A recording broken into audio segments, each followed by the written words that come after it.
Dr. Gayle Delaney, she's a Ph.D., and a striking thing came to us during the break, and that was the difference between fantasies and dreams. Exactly. We We've were been lumping using them together. interchangeably. We need to clear that up. For instance, it's very common in fantasy that you have dreams of some physical pressure or you're being forced to have sex, and that often relieves people, especially women, from the responsibility that I really shouldn't do this, but I just have to enjoy myself because I can't help myself.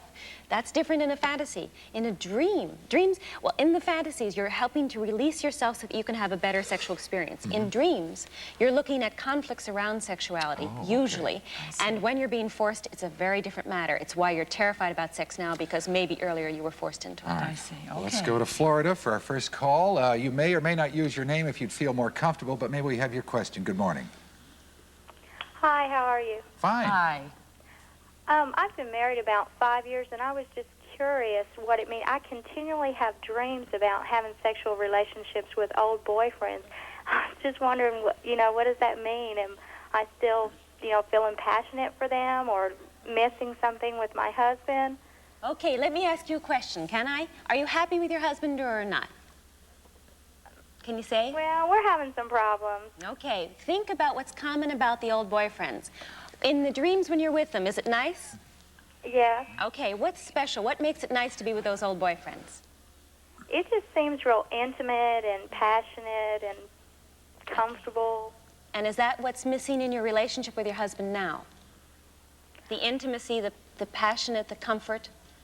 I would say so. It's more like, just real quick. It just doesn't seem real passionate and intimate. Okay, you talked to a problem a lot of women are having, and what you could do with this dream is, one, decide for yourself what do you want to have in your life and how much effort are you willing to go to get it.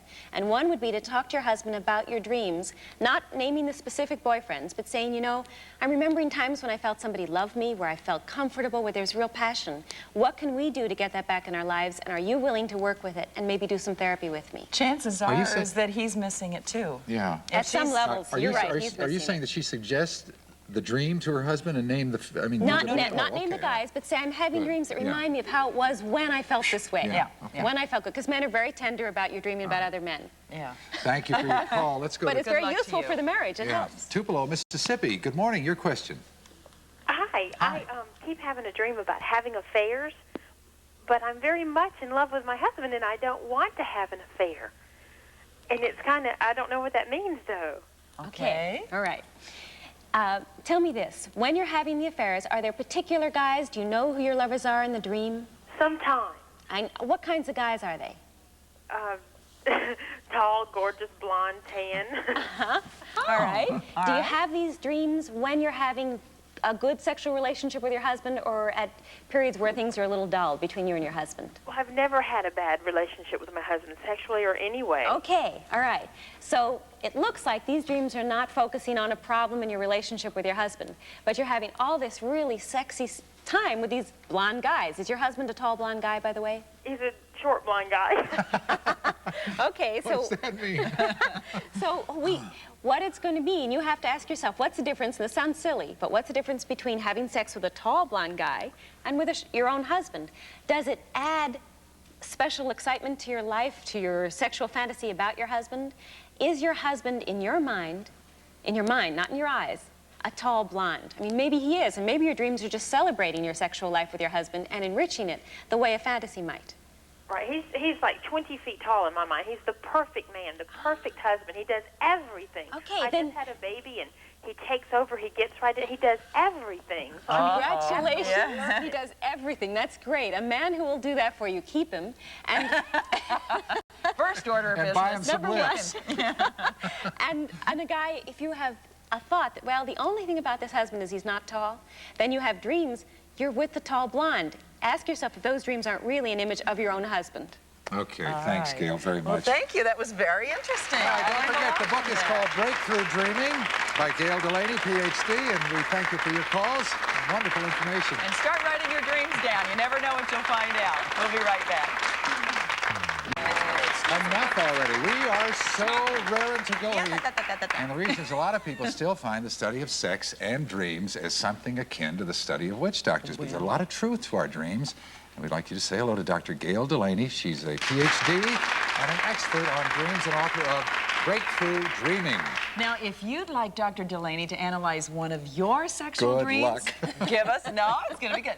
Call us now at 213-520-5000. It's a long-distance call. Please call from the Eastern and Central time zones only. Now, I just have to ask you, how does this work? Is it usually, is there symbolism involved, or?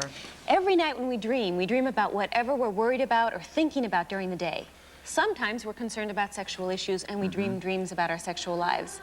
However, many of our dreams that look sexual are really metaphors or parables for something else going on in our lives. So when I dream about dirty laundry, does that have anything to do You never with know. my sex life or not? You never know. For You never example, know. if you tell me a dream about dirty laundry, I'd ask you to describe the laundry to me. What's it like? What does it remind you of? And you might say, oh, I have a lot of dirty laundry between me and my husband, things I haven't dealt with, anger at him, resentment. So no wonder I haven't wanted to have sex with him in 3 months. Oh, See? so Isn't that's that what the dirty interesting? laundry means. It Well, I depends. didn't have a dream That's on. one Too possibility. late now, Purcell.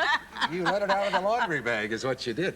How about, to go a step further with the symbolism, what about snakes and things like that people always kind of refer to as sexual objects in dreams? Now we've got snakes and pens, right? Yeah. And Magic markers. magic markers, missiles, rooms, purses. Lots of these things have been arbitrarily described as meaning a woman's womb, a man's penis. Yeah. Sometimes that's the case, but very often it's not. In every case, when you have a dream, you have to ask yourself to describe the image. Let's say I had a huge pen in my dream. Yeah. And it's fallen down and I'm trying to get it back from some place where it fell away. Now, am I trying to reach after an old boyfriend? You know, I would know, I'd ask myself, what does that pen remind me of? Maybe it's down there because I haven't been writing this book that I have due, and it's my writing, my creativity that I'm not doing and I've let go of. And it's big because in my life, writing is big. So you can't tell what an image is until you talk to the dreamer. You can't know in advance what a but dream if you're means. a guy and your pen has fallen down, you should start to worry. huh? Unless you're a guy who's a writer. Well, I'm pursuing this. What? But if you're a guy who's a writer, and writing's a big thing for you, it could be that. Yeah, okay. But it all could right. also be an image for a So penis. many times women, it seems, have it seems to be a fairly common dream of having forced sex, and they get very concerned about that dream because they think that it might have some connotations to do with rape.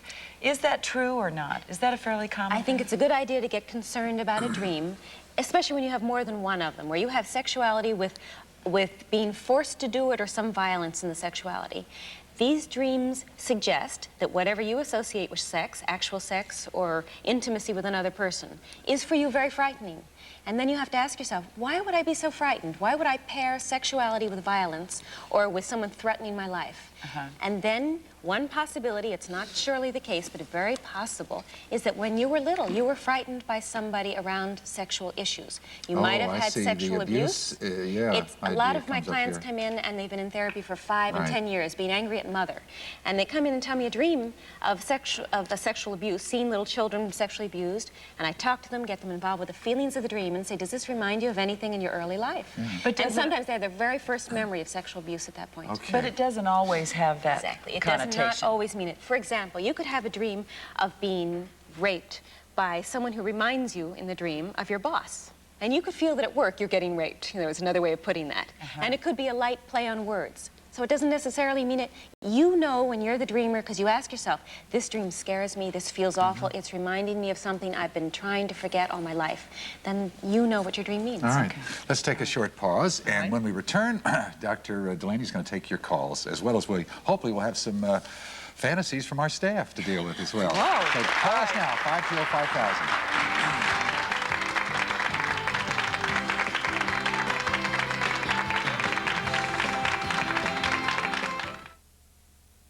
Tonight, Clinton gets a chance to show his stuff on the economy, an important conference. Peter Jennings will be there. World News Tonight from Little Rock.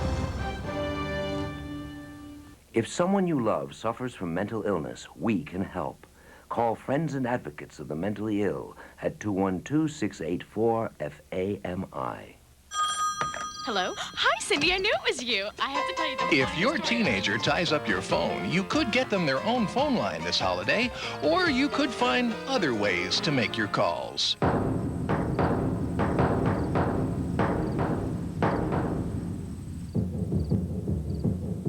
But why go to extremes? Call 1-800-42-NYTEL for a phone line for your teenager. It's the perfect holiday gift for both of you. Order now, and New York Telephone will even toss in another gift, a free telephone. Hey, Jimmy, how are you? You signed up for the ski trip yet? You'll spend less time looking for the right gift and less effort making a call. That's 1-800-42-NYTEL today for a phone line for your teenager and a free phone. After all, it sure beats the alternatives. We're all connected, New York Telephone. Skin cancer has many forms.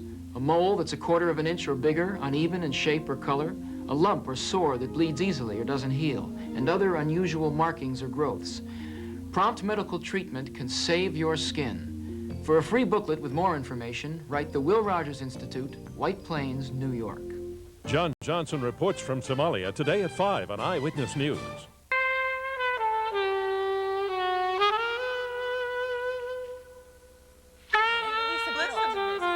One of the major Okay, all right, we're back with clinical Dr. Gayle Delaney. She's a Ph.D. and a striking thing came to us during the break, and that was the difference between fantasies and dreams. Exactly. We've been lumping using them together. interchangeably. We need to clear that up. For instance, it's very common in fantasy. Didn't the 49ers do well?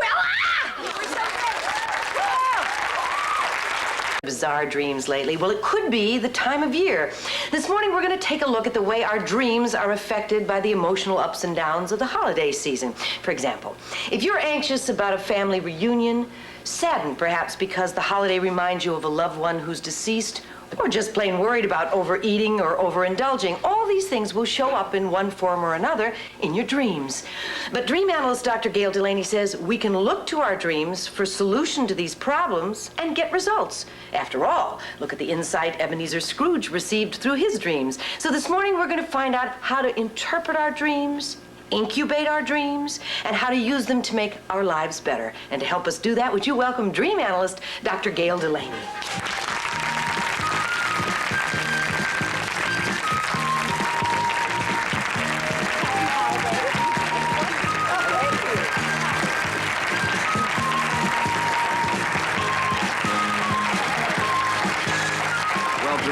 Welcome back to People Are Talking. Nice to see you again, Gayle. Would you say that some of us dream more during the holiday season than other times of the year? I'd say that some of us probably remember our dreams better during the holiday season. Why would that be? Well, given that we all dream pretty much a standard amount, 4, 5, 6, 7 dreams a night, we'll all dream regularly. We won't usually remember our dreams. Many people don't unless they get interested in them.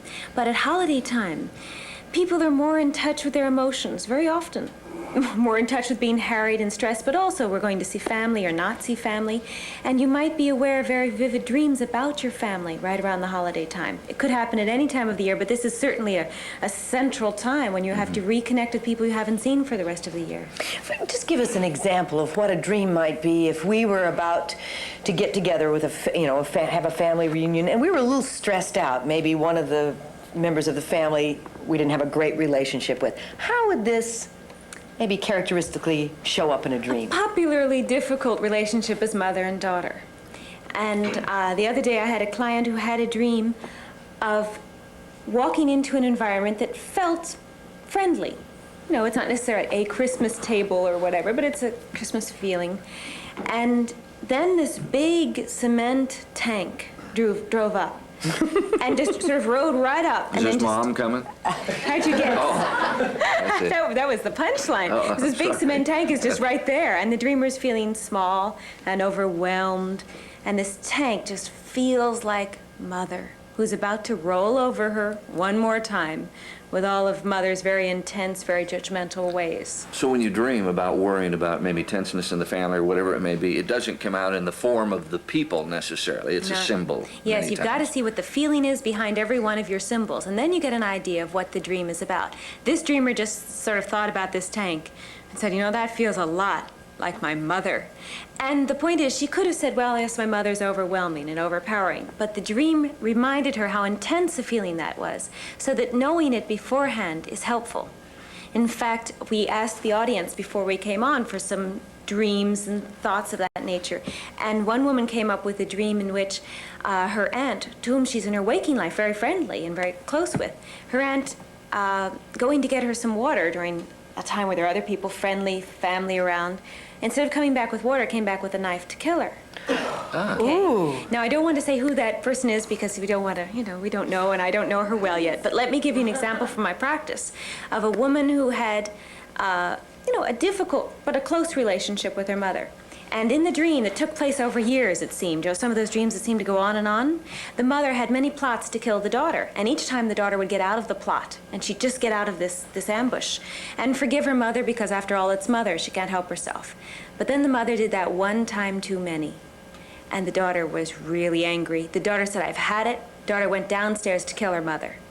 In her dream? In her dream, and she was about to strangle her when the dream ended. Now, this woman had no particular desire to kill her mother in her waking life. Dreams do exaggerate enormously, and for the person who had the dream about the aunt, remember, dreams will exaggerate. In this case, the woman was dealing with her repressed anger at her mother. She'd forgiven her mother a lot of her alcoholism, a lot of her but she really hadn't. At another level, the daughter really had it with mother and was always on edge when she was with her mother at holiday times. If you know you have that level of something going on that's wrong in the relationship, either you can deal with the person directly, or at least you're better armed knowing that you're a little bit more volatile than you would normally be. Now, can I, if say that was my dream, could I deal with that in my dreams? Once I've had the dream and I realize that I've gone downstairs to kill my mother, I think, oh my gosh, that's awful. What could I do consciously to maybe, well, you call it incubate, don't you? What could I do in my dream state that might soothe that situation? What I'd suggest is you proceed with caution. For one thing, it's good to know that you're angry enough to kill your mother, metaphorically. You're that angry you could just kill her.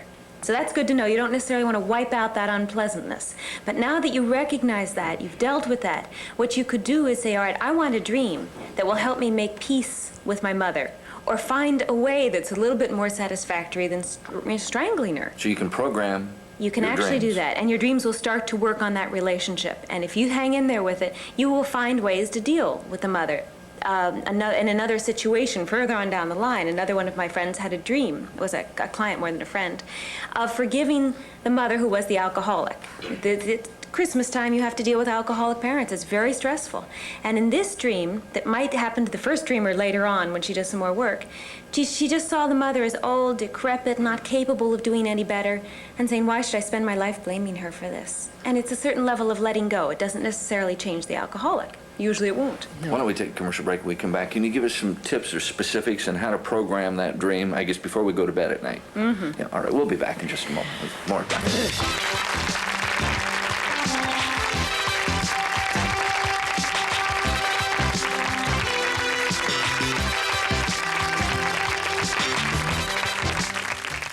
At Bob School of Cooking, my students attempt to create delicate soufflés and light pastries.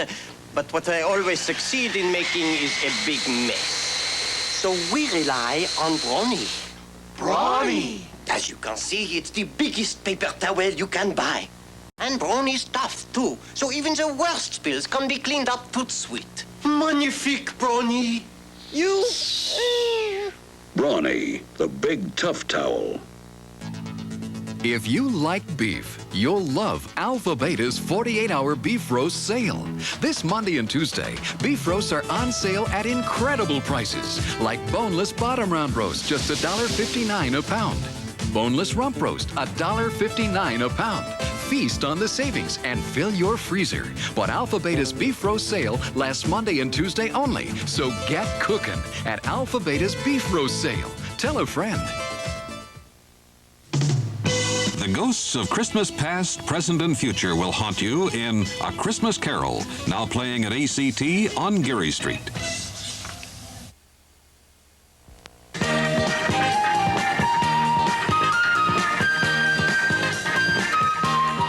Analyst Dr. Gayle Delaney with us this morning on People Are Talking. You say we can program our dreams. Give us an idea how we might do that. What we can do is not so much program what we're going to do in the dream. That's very hard and it's a specific sort of thing. But to program the issue you're going to dream about. And let's say that you have a difficult relationship with your mother, your father, your grandchild, whoever you're going to have to be dealing with at Christmas. You could ask for a dream that will help you understand why you have trouble or just plain dream to help you get along better. And the way you do that is you come up with a one-line request for yourself when you're dreaming. Because when we're dreaming, we're thinking. We're working out things according to all of our background information of our whole life. So we can draw on a lot of material. So you write down on a piece of paper before you go to bed, I want a dream to help me get along better with my father. Or why do I have so much trouble and what can I do about it? Write whatever you want down for a question. Should you be more negative or more positive? Either way, you ought to go by the way it feels, because if you don't really mean it, it's not going to work very well. My father's crazy, how can I deal with him? If that's the way you see the situation, write it out that way. Or how can I get along with such a, no good, terrible, rotten person? If that's how you feel, fine. If you want to say, I want a dream in which I will learn to love my father better, or my mother, or whatever, you do it that way. Whatever is true for you is what's going to be most useful. You write down your question, turn out the light, and repeat the question over and over as you fall asleep. Every time your mind wanders, you come back to that question. So this keeps you from staying awake and worrying at night about the problem. It bores you. You just repeat by rote the question, and you quickly put yourself out. It's much more effective than counting sheep, in fact, because you're interested in the issue. Then when you wake up, you write down whatever's on your mind. Immediately. I mean, even if you wake up to go to the bathroom or something. Exactly. And if it seems silly, has nothing to do with it, you write it down, because you might, in the middle of the night, not recognize that this big tank is just like your mom. But later on, or that this ferocious panther is coming after you, and this panther hides, and then he comes out and gets you. Because very often, people will say, I have a wonderful family relationship. And then they dream about ants who have a knife, or a mother that's going to kill you. You have to look and see, is there something I'm not willing to look at while I'm awake? But when I'm asleep, I recognize I've often felt criticized by my aunt. I've often felt sort of sabotage. She may not mean it, but I felt it all my life long, and I have to deal with it. Or I'm growing up to be like my aunt, and she's got a real problem with alcoholism or overeating. So the dreams will show you yourself more honestly. So you have to be ready for a surprise. So when you wake up in the morning, your dream may seem to have nothing to do with what you've asked. So you write down your dream, and then later on, and we'll talk about this later, you work on interpreting the dream. I was telling Gayle in the break that I knew she was going to be gone, and right before my mother came from Chicago to visit me for the holidays, I just would go to bed the night before she arrived and said, I just want it to be nice and calm. How was it? It was nice. Good. And calm. It was. And not that it isn't. It's just that, it's always frantic and you're working and you never have enough time to get together, and it ends up being somewhat tense. So it was a nice... I incubated a dream before my wedding. I have this terrible problem of crying through weddings, and it's not dainty. I cry, my nose runs, and my face is all blotchy and red. It's an ugly side. Oh. And I'll cry for 2 or 3 hours. I just cry a lot at weddings. So I didn't want to spend my whole wedding crying, and I had my mother's pretty satin dress on and all that. So before I went to sleep the night before my wedding, I said, all right, I want to dream on the meaning of my relationship with Steve, my husband. No, I don't want that. It's too late. I'm going to marry this guy no matter what. What I've done, I've done. I want a dream that will make me enjoy the wedding without the tears, without having to harden myself against all my feelings, just not to cry. And so I had a dream that night in which all the family and friends, just like the holidays, were together. And I was so happy, and I looked at them all and I said, oh, how will I have enough time to be with you all? It's sort of like you're a soup, and I wish that I could be a piece of bread, and I would just sort of soak you up. This is very prosaic, but the dream filled me with such a joy and such a focus on the people who are there, rather than the anxiety of giving away my life, this man, that when I was then walking down the aisle the next day, I really saw the people at my wedding, and I was able to sort of soak them up, and I was this piece of bread, white, wearing my white dress, just sort of soaking them up, and I went through the first wedding in my life without crying. Yeah. Keith, you had a question. Yeah. Keith? Yeah. My question was that I've had a recurring dream now. In the last month, I've had it 4 times. Matter of fact, last night. And part of the dream is that I'm running somewhere, and I can see the woman behind me, and she's chasing me with a knife. And she gets closer and closer, and there's some kind of rescuer there, because she never reaches me because this person intervenes. How does the rescuer intervene? I don't know. It's some other woman or woman figure that comes in and just seems to just knock her out of the picture. But okay. Next time you have that dream, make sure you write down what happened the day before the dream. And then look for a pattern, because when you have recurring dreams, the biggest hint will be what happens the day before, what happens emotionally. The day before these dreams that triggers the recurring dream. You could guess that probably has something to do about relationships with women in your life. So look for that specifically. How are you relating to a girlfriend, a mother, or not relating to a woman? All right, any of that. Because there's something that you color as female is chasing you that you're running away from. When you have someone chasing you in a dream, and by the way, this is a very common dream. Women have men with knives chasing them all the time. Freud said, this is clearly a phallic symbol. When you've got a woman running with a knife, one could wonder about that. There are lots of ways you could interpret any given dream, but we'd have to ask you the question. What you have to do is answer the question of, who is the person chasing me? What's that person like? What would you say, an aggressive female? Would you say this? Did you recognize the female? Did you know her? No, I didn't. Okay, as you get more interested in your dreams, you'll see more details, okay? And you want to find out everything you can about your pursuer. In fact, if you can say, here's that recurring dream, I'm going to turn around and find out who that pursuer is. What do you want? If you say, what do you want to your pursuer, sometimes the dream will change, and you'll find out a lot more about the actual identity. It could be that you're running away from aggressive, critical women. Maybe your mother was like that. Maybe you've had girlfriends or wives like that, a sister like that. Siblings can be very important, and we often forget how important they can be in making you run away from types. Then there's the rescuer, and that's a very interesting image in your dream. Who rescues you? How do you manage to get out of this situation? It may not be the best solution to the problem. What you've got to do is understand what you need to run away from first, so you don't have to constantly be rescued, and then look for patterns of being rescued in your relationship. It's interesting that a woman rescued him from a woman. Isn't it? And yes. It's almost the exact mirror of the male dreams. Oh, I asked the question of why I'm always dreaming about pink surroundings, pink rugs, pink curtains. You probably think Michelle's wearing pink next to you there, don't you? And what's amazing, different trips I've taken, like one time I went to Reno, and the moment I got into my room, everything in the room was pink. And the night before I just had that dream, I thought, this is kind of weird, It's interesting to dream in color anyway. A lot of people are very curious. Do we all dream in color or not? And we may all dream in color, but most people will not remember their color as very vividly. And you're remembering pink is the major issue, right? Does that have something to do with us wanting to feel young? Stay young? Maybe I read it does. that somewhere. I don't know. All right. If you read that, and if you believe that to be true about dreaming or thinking of pink, then that might be true for you. For someone from a different culture who'd never heard of pink as associated with youth, they wouldn't use pink that way.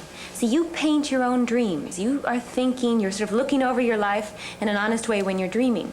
So if you paint your environments pink in a dream, maybe it has something to do with wanting to feel young for you.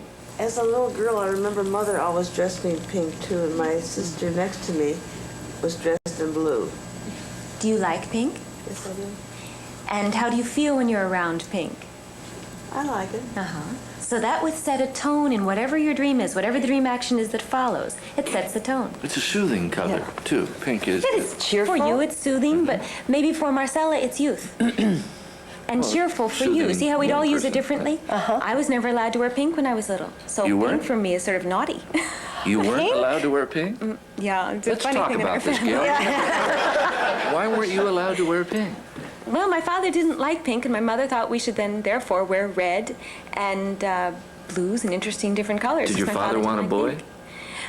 He never fessed up to that. He seems to be very happy with his girls, but now he likes pink. My father has overcome this problem. Good for He does not dream in pink.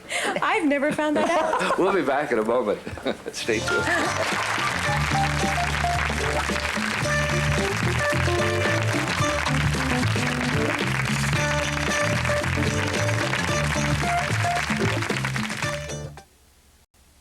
Mother, there were times, we didn't get along. Ups and downs and turnarounds, we had our share go wrong. And now that all our younger years drift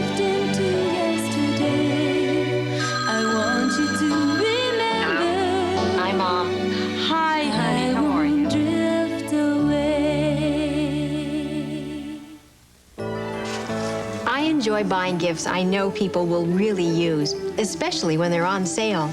And this week, Mervyn's has warm, washable, easy care fleece robes on sale. They come in several styles with either lace or embroidered trim in jewel tones and pastels, and they're all $8 off, just $19.99. These gifts will really be appreciated all winter long, especially in Pittsburgh. You'll find lots of great gift ideas at Mervyn's today. Consumers, we rock the book on savings. Like Black & Decker's cordless mixer. Mixes heavy batters from cheesecake to cookie dough. $36.97. Black & Decker's handy mixer cordless beater. Runs 25 minutes on a full charge. $25.97. And Black & Decker's cordless knife. Lets you carve anywhere. Only $31.97. Consumers, we rock the book on savings. Along the southwestern shore of the Michigan Peninsula, farmers tend century-old orchards that produce an immortal American apple. Stouffer's calls it the old-fashioned Jonathan. Tree ripened for 5 months. It's quite tart, it's crisp and juicy, the very snappiest of the late fall apples. Now you know one of the reasons why Stouffer's escalloped apples are as good as can be. If you'd like to join us and be in our studio audience, call now for your free tickets. Our number is 478-KPIX. That's 478-KPIX.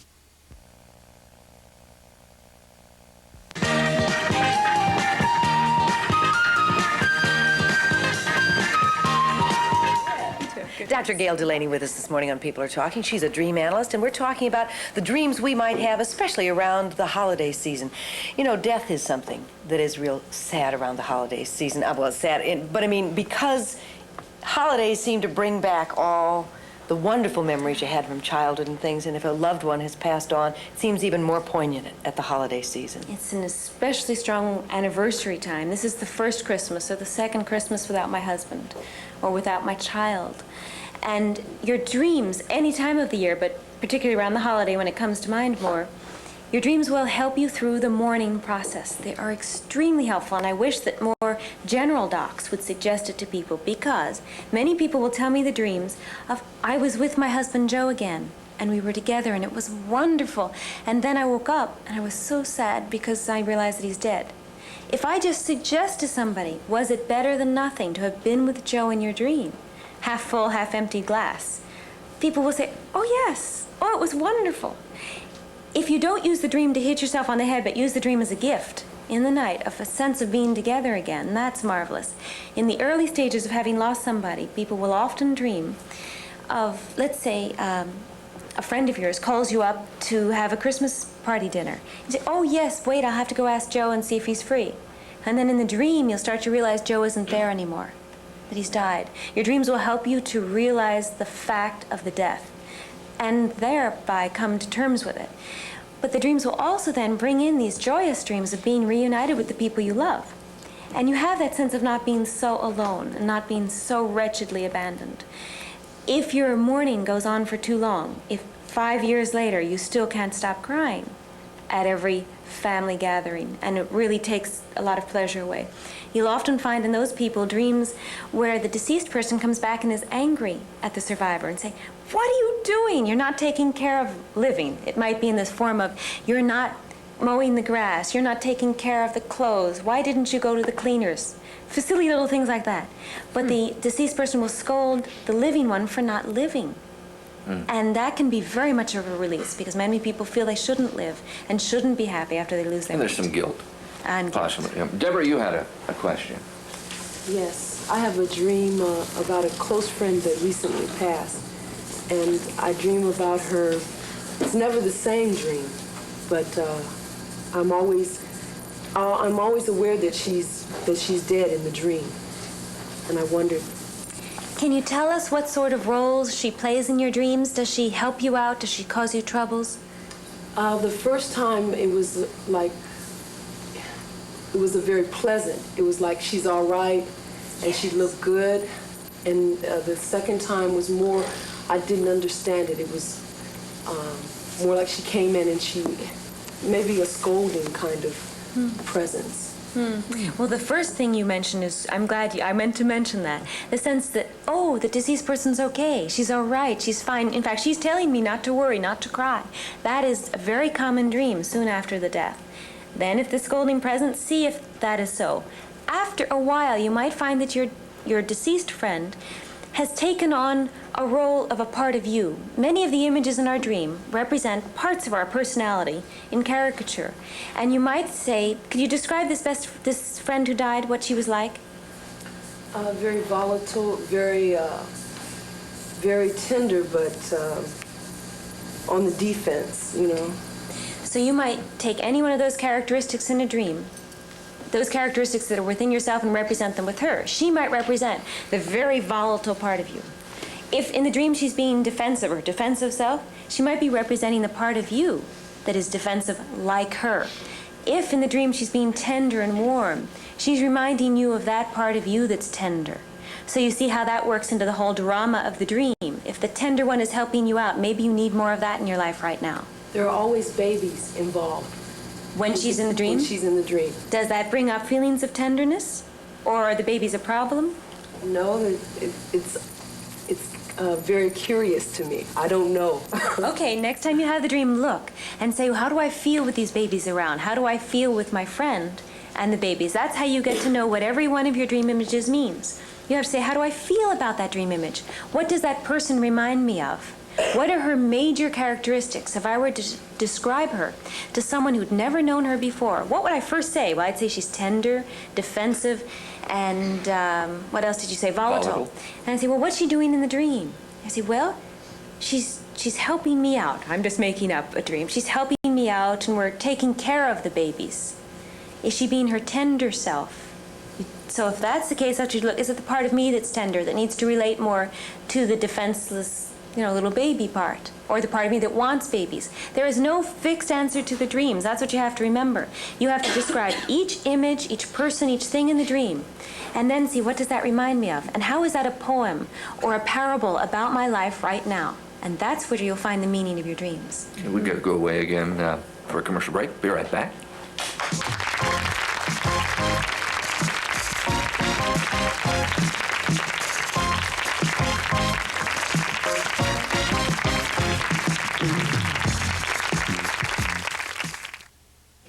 Oh, that was a great dinner. Wow, it's time to clean up. Let's go. What's the rush? Mickey's coming over. Mickey? Okay. 409's powerful grease cutters dissolve greasy dirt fast. Way to hustle, Dad. Who's Mickey? 409 cuts easily through greasy grime. Terrific. Sorry you have to rush off. Will somebody please tell me who's Mickey? Hi. Hi. Formula 409 starts to work before you start to wipe. For a world of savings this week on Fuji floppy disks and on Fuji color print film, come to Long's Photo World. Fuji floppy disks are only $11.99 for a box of 10, but after a $2 manufacturer's rebate, just $9.99. And Fuji film is just $2.19 for 15 exposure discs, $2.29 for 24 exposure, 110 or 35 millimeter, or just $2.69 for 24 exposure 35 millimeter. This week at Long's Photo World, capturing your world in pictures. Miserable cold, huh? You know I feel bad when you feel bad. So I brought you this new Neocitrin cold medicine. It's strong medicine for your poor stuffed up nose and the sneezing and those awful aches and pains and fever. But the best part is Neocitrin's hot and lemony. So it'll feel nice and soothing going down. You know, I think you're going to feel better real soon. Neocitrin, the hot lemony cold remedy. Also in cough and cold formula. Life is a game we play every day. It's filled with obstacles, risk-taking, bad news, and good. It's a boy. But not every move brings happiness. I don't know how I'm going to cope with this. A crisis can become overwhelming. Oh, no. And no matter how hard you try, you can't always pull out of it by yourself. It's called depression. But you can get back on track again. There is help. Watch Breaking the Blues Wednesday at 8 on Channel 5 and see for yourself. I'm back, darling. That's right. I've been resurrected to star in the new hit show Late Tonight with Moms, starring me, Moms Mabley. You can catch the show on December 6th, 7th, 13th, or 14th at 8 or 10 p.m. at the Burial Clay Theater on Fulton Street in San Francisco. So buy a ticket to see Late Night with Moms, darling. I need the money. You see, I'm old, and I need youth, and it's very expensive. Call for tickets, 921-8234. See you there, darling.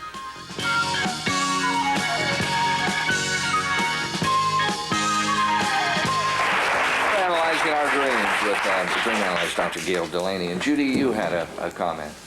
Oh, I just said that you asked if, how this was affecting the audience during the break, and I said it was very depressing because I lost my husband at 65. I've never had a nice Christmas since, so it's really getting me emotionally involved. And I had dreams similar to her. My husband would come and comfort me and say it's okay that he died. He really was dead, but he loved me. And he comes to see me a lot. How do you feel after those dreams, Judy? Oh, I think it's wonderful. I think it's our private visit. I think it's really wonderful. So you do take comfort from them? Oh, yeah. Mm-hmm. But I had a reoccurring dream of he was killed in a plane crash. There was a plane coming in to land on me, that it was going to come in and get us, me and my family, the rest of us. And I had that over and over again. And I won't go in a private airplane. It's just too scary. Mm-hmm. And I can go in a commercial plane. Do you think that you could have been dreaming the dream of the airplane crushing you as being a picture of the effect of your husband's death on you and your family? Yeah, that it would come in and get us all, I don't know, and just suffocate us all, whatever. Some of them, even when I was a child in my grade school, in my school, when I was just a little girl hiding in my school, it would find me in Montana instead of California. You mean you'd have this dream of a plane crushing you since you were a child? No, I went back to my childhood. Mm-hmm. Even as a little baby, I wasn't safe from it. Yeah.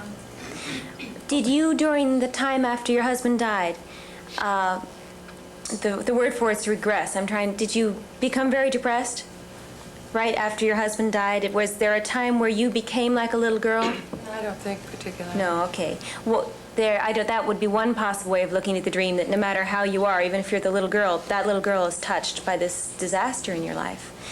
If after all these years you're still having really terrible times at Christmas, have you ever tried any therapy to talk it out some more? Yeah. Was it any help at all? Yeah. Okay. It's one of the... It just comes back when you have something... Yes. He really loved Christmas, and I haven't liked it since. And my kids are always upset because I tell them I hate Christmas, and I just don't like it. And they find it really awful, especially my daughter who's here with me. She loves Christmas. Is there any way that you could honor your husband by loving Christmas for him? I don't know. I just find it anxiety-provoking. Yeah. I'm just giving you other ways to possibly That's a real nice way to look at it, though. Yeah.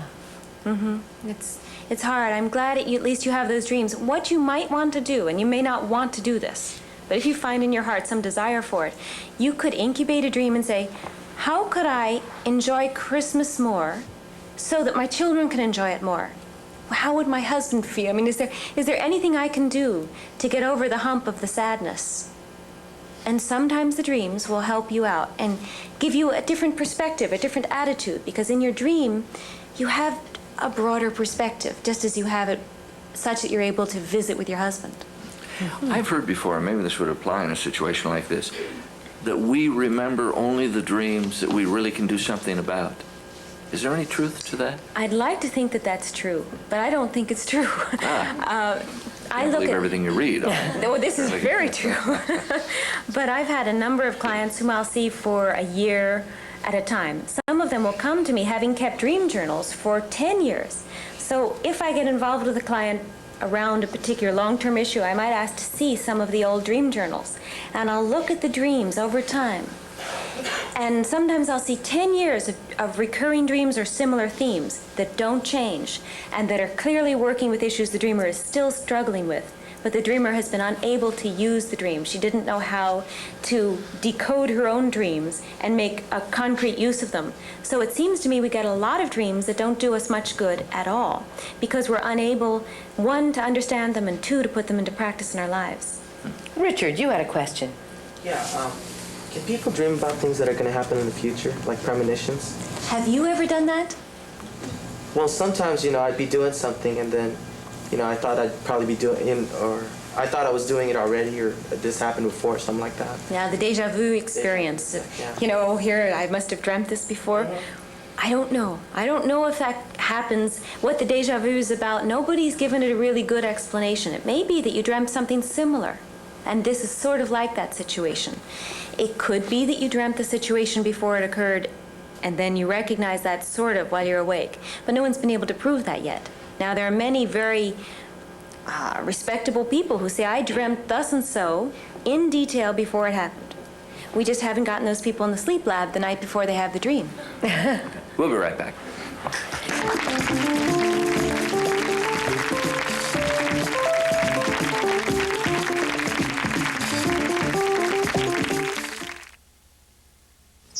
Sausages. Dogs in search of the ideal snack. Sausages. What is that special treat? Sausages. We know they love to snitch a snack. We know they love to sneak a sausage, so... Sausages. That's it. Sausage-style snacks. Sausages. Made with meat, a hearty taste, a healthy chew, and voila, the ideal snack. Sausages. But what will we call them? Sausages. Doggy snacks? Sausages. Little saucies? Sausages. Sausages. Kennel ration sausages? Scrumptious sausage-style snacks for dogs. Your baby will go through 4 important stages of development. So Beechnut developed new stages. 4 stages of food to match your baby's developing nutritional needs. For example, Stage 1 helps babies avoid allergic reactions. Stage 2 provides the extra nutrition active babies need. Stage 3 has mini bites for babies' new teeth. And there's stable time when adult food is too spicy. So give your baby the right nutrition at the right stage. Beechnut stages. During the course of the year, the average person spends up to 2.8 weeks in the bathroom. That's why there's Aurora. It makes bathrooms more beautiful. Aurora's soft embossed pastels can add subtle beauty to any bathroom. Aurora's colorful prints, a more lively feeling. If you're going to spend 2.8 weeks anywhere, you ought to make it as beautiful as possible. Aurora, it makes bathrooms more beautiful. Sally, did I Some tell of the you most I did not extraordinary plan hand-dipped chocolates in the world come from one of the least likely places of all. Hi. We know. We've been there. I'm from Hickory Farms. Boy, those sure look good. Well, would you like to try one? Hickory Farms has been to a lot of places to collect unique gifts for Christmas. I can't be in Fort Worth. This has got to be heaven. Sweet Elegance chocolates and other gifts from Hickory Farms. We've done your Christmas shopping for you. If you'd like to join us and be in our studio audience, call now for your free tickets. Our number is 478-KPIX. That's 478-KPIX.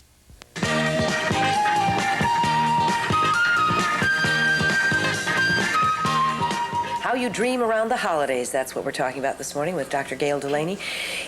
You mentioned something real cute in the break, that we can incubate dreams, which is program them in a way, to find the ideal gifts for people we love, those people we say, I cannot think what to get them. This sounds so trivial, but it can be very useful at holiday time. And I got the idea from a woman who called up on a radio show I was doing. She said, you know, I heard this the day before when you mentioned incubating dreams, and I went to sleep and I said, what can I give to my brother that would be very meaningful? And she came up with what for her was a wonderful idea. So what you can do is literally, and your dreams will take care of the little things in life as well as the big things. So you can go to sleep and say, what can I give to so-and-so?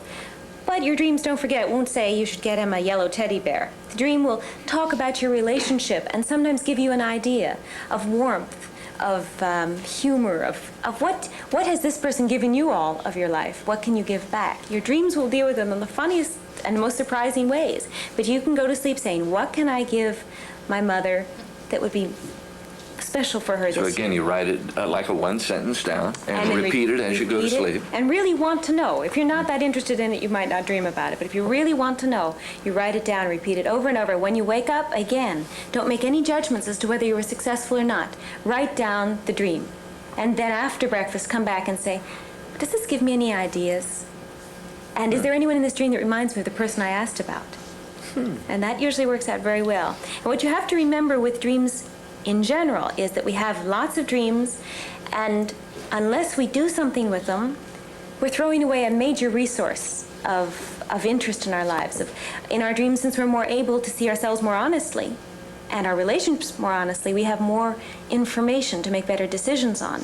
So what you do is you take the dream in the morning and say, what does this tell me that I've not thought about, and how can I use this in my life that makes sense to my waking mind and that helps me to live better? That's the way to understand your dreams, if you really use them.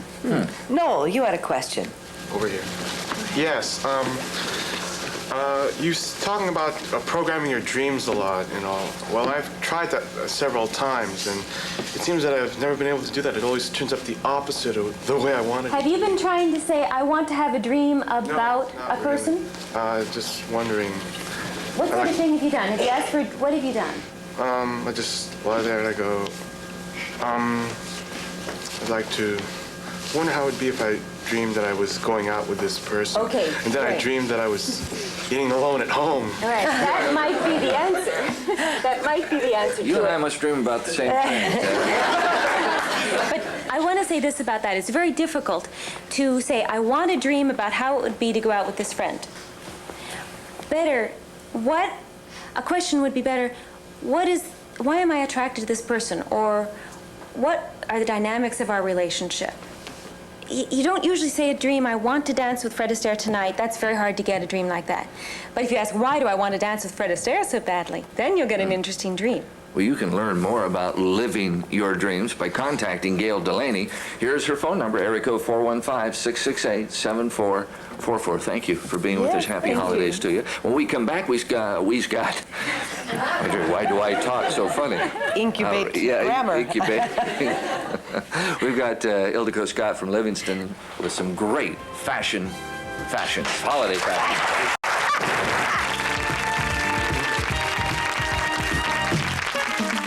Problem.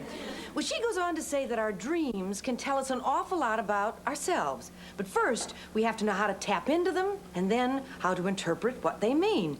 Now, if you're looking for Mr. Right, trying to sell your house, or worried about landing that new job, our guest says you can literally dream up the answers to your problems. And this morning, she's going to show us how as we welcome dream analyst, Dr. Gayle Delaney.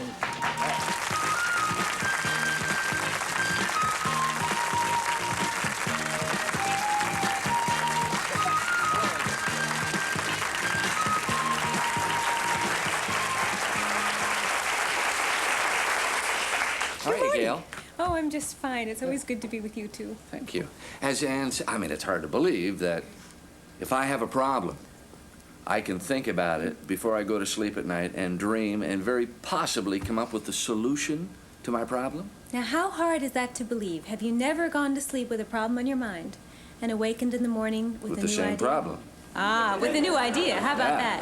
Have you never done that? I don't think I have. I can't say that the next morning I've awakened. I may have awakened and it doesn't seem as much a problem as it did the night before. That's different. Yeah, that's different. How many people in the audience have gone to sleep just automatically, and one night you went to sleep with a problem and you woke up with an idea about that problem the next morning? How many of you have? Yes. Raise your hands Have up. you? Really, let's see. You have. There are a Oh, number. good. It's not an uncommon occurrence, but you can train yourself to do it so it is common. You can actually train yourself to target a problem as you fall asleep, and then ask yourself to dream on it. And then when you wake up in the morning, either you have just the good idea in mind, or you'll have a dream. And of course, many people forget their dreams. But if you can remember the dream and then understand it, you will see embedded in the dream a new way of looking at your problem. Mark, do you believe that? No, I sure don't. Why? It doesn't seem realistic to me. I mean, I've dreamed, and I've had dreams, remember them, but it's like when I wake up, it's the problem still there. I don't see any solution. Do you know how to understand your dreams? No, I don't. Okay, that's a key, needless to say. It's very helpful when you get the dream to understand what it's saying, and dreams speak to us in metaphors. But some people don't even have to remember the dream. Let me give you two little examples. One woman at a cocktail party, because she'd seen your show, said, "Oh, can you really solve problems in your sleep?" And I said, "Well, some people can sometimes, and here's what you do. You write down your question before you go to sleep, and then when you wake up in the morning, see what you've got for a dream." She had no skills, particularly in dream work. And she went to sleep with the following problem on her mind. The family had bought a German Shepherd when it was a little puppy, and that was just fine. But now the German Shepherd was too big. The family had tried to find an adoptive family for the Shepherd and couldn't find it. Everyone was feeling guilty. The dog had to go to the pound Saturday morning. This was Friday night. Saturday morning, the woman woke up after having asked herself about are there any other solutions to this problem that I've not thought of, is what she asked herself. She woke up in the morning with no dream recall, which was just as well for her because she wouldn't have understood her dreams anyway, generally speaking. And she got this great idea to look in the newspaper and look under Lost and Found. She found another family that had lost a German Shepherd that was the same age, called them up, said, "We don't have your dog, but we have one sort of like it. Would you like our dog?" And then the exchange was made. So now there's a very simple example. Now let's ask Mark, what do you think about that? Common sense. Of course it's common sense. And it's common sense she didn't think of until she asked herself and targeted it. Some people come up with these good ideas without dreaming, apparently, or who knows what they forget in the night. Can you come up with good ideas daydreaming? Some people can. Mathematicians are especially good at going for a walk. For instance, in the history of the study of creativity, most people will tell you that they do not get their good ideas while they're at their desk working hard on the problem. You have to let the problem go, either go to sleep or go for a walk or do something that Driving in a takes your car mind for off me. Ideas come up when I drive in a car, which Mhm. is probably not very good because I'm not concentrating on the road as well. But how it is if you're driving. But for some odd reason, being in motion, feeling like I'm doing something, I'm moving towards something, then I can let my mind go. Sigmund Freud suggested that we don't give our unconscious enough credit for solving our problems during the day or during the night. And he suggested that this preconscious process of problem solving goes on all day and all night. So that would make sense that some people do it well during the day, some people do it better at night. Edison, for instance, was always napping. Lee Iacocca, a couple of his friends have told me that he has the habit of coming up against a problem, he goes into his office, he closes the door, and he takes a nap. And he said that typically works for him. He wakes up with the idea in mind. So he just takes a little cat nap and... Little cat naps. In fact, ask and think around. I've been doing a lot of research for the last 5 years on Nobel Prize winners and some of our most creative people, and asking them, when do you get your best ideas? Do you get them in the morning after a night's sleep? Do you get them at other times of the day? And you'd be amazed how many, I'd guess, of the people I've written and asked, somewhere between 60 and 80% say their best ideas come to them in the morning, especially writers. And some do, some don't remember the Steve dreams. Allen. Steve Gets Allen. a lot of his material through dreams. He's amazing. He said he's just shocked that he hasn't written a book on dreams. He's a man who's written over 30 books, 4,000 songs, all the PBS TV and the NBC TV that he's done. He said his dreams have influenced every part of his career. He sleeps 10 hours a night. He loves to sleep. And he wakes up in the morning. He always has his notepad available. He uses it for rhymes, for songs, and in fact, he dreamt the entire song of This Could Be the Start of Something Big, which was the start of a very big career for this man. I would say so. Lindy, you've shot your hand up. I've always found that if you're working out problems, my success rate is in meditating. The opposite would be my dreams feel uncontrollable, that I'm not the one that's in control of those dreams. So if I have a problem, I'm going to do whatever my meditation process is, and I find that after that process, that solution will come to mind. But when I wake up after a dream, it usually ends up being that bizarre dream where it doesn't make sense or it doesn't have any connotation. Well, Linda, you've learned how to meditate. You took time and you learned how to do it. If you took time and learned how to understand the language of your dreams, they would be an extra, an added source of insight for you. I work with psychiatrist Loma Flowers. She and I have a dream center. Needless to say, through the years, we've worked together a lot on our own dreams. And one morning she called me up and said, Gayle, I have this very complex problem and I don't know what to do about it. And so I incubated a dream, or I asked for a dream on this subject last night. And I got a dream that doesn't seem to make any sense to me at all. Here's the dream. And suddenly she had to run, hang up, because her son was causing some fuss. So I went into the shower, and I know her so well after all these years. I went through a fantasy interview with her in my dream, in my shower about her dream. And the dream was very complex, but the way I understood it, there was about a 5-point solution to her problem. These are the things she could do that would work this situation out. I stepped out of the shower. She called me back. She said, Gayle, I don't know about my dream, but I've got this idea. I've got these 5 basic steps, and this is what I could do. Now, she had not understood her dream. She didn't take the time to go over it. I had gone via the dream. She had, apparently, in her unconscious, mulled it over, and it had popped up. it was in the dream, but if she'd been the sort of person who doesn't remember her dreams, she would never credit her dream. But did she with pick working up that you out. thinking about, was it mental telepathy? Oh, I doubt What? it. I doubt Well, it it. seems awful coincidental. She calls you when you get out of the shower and says, That's harder for me to believe because I saw it in the dream, and I've been able to work over the years with people who came up with solutions, and they keep daytime journals as well as dream journals, Yeah. and I can see in the dream that the solution was there for several months of this particular personal problem, and they finally come to it in their waking state, where the dream had offered it to them a lot earlier, but they didn't know how to read it. well, we are going to actually, before the show's over, give you the process of writing the question down, taking the problem when you go, and maybe we can solve some of your problems. One of the problems we're going to have if we don't take a commercial break is I'll be in trouble. So we'll do that right now. Stay tuned.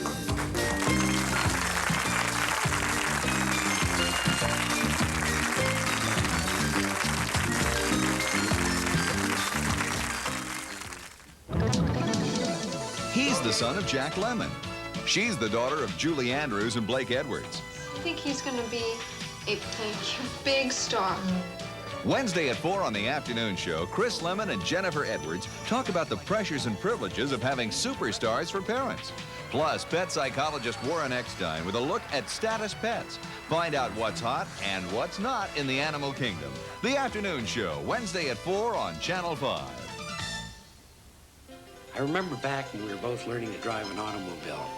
Well, Garland Parks talked me into taking my uncle's car out for a spin, and he insisted on driving. We spent the better part of that summer working out damages. That wasn't the last time I got taken for a ride by Garland Parks. At Pacific Bell, we believe friendships that don't drift away are pretty special. Hello. Hey, Lawrence, I thought maybe we might go for a drive this